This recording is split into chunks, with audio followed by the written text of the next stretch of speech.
একটা কথা বলার জন্য আজকে আমি এই ভিডিওটা করছি। আমি ইতিপূর্বে কখনো পাবলিক বা জনসম্মুখে এরকম কোনো ভিডিও করিনি বা করার অভিজ্ঞতা সেভাবে আমার নেই। একটা বিষয় আমি তুলে ধরতে চাইছি আমার এই বলার মাধ্যমে।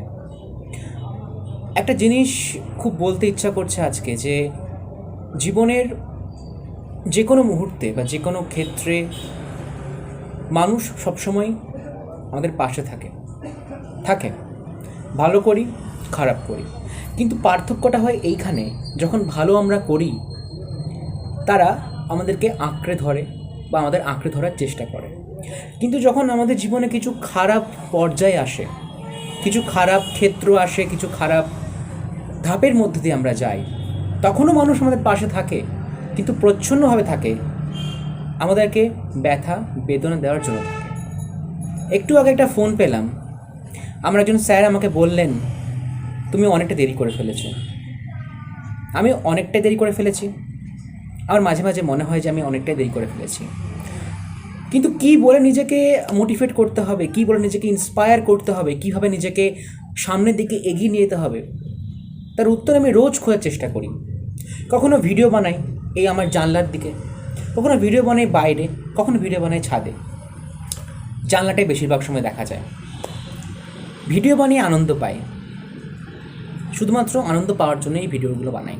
কিন্তু আজ আমি কেন বলছি এই কারণেই যে লাইফের যে ক্ষেত্রে আমি এসেছি, আমরা সবাই যে ক্ষেত্র দিয়ে যাচ্ছি, বয়স যে যার মতো বা যেটা ভিন্ন হোক না কেন বয়সটা, প্রত্যেকেই আমরা কিছু অনুভব করি, কিছু বাধার সম্মুখীন হই।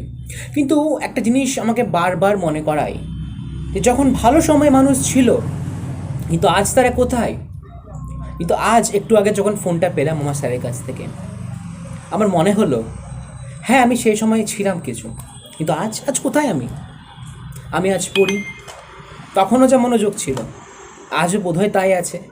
আসলে মনোযোগ তো আর মাপা যায় না, কিন্তু ইচ্ছা তো আছে। কিন্তু অনেকটা দেরি হয়ে গেছে, তাই না?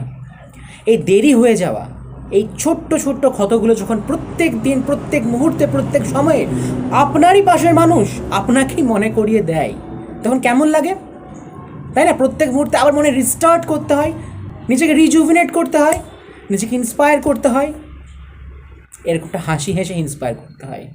তাই করে চলেছি, তাই ভিডিওটা বানানোর ইচ্ছা হলো, এটাই বলার ছিল।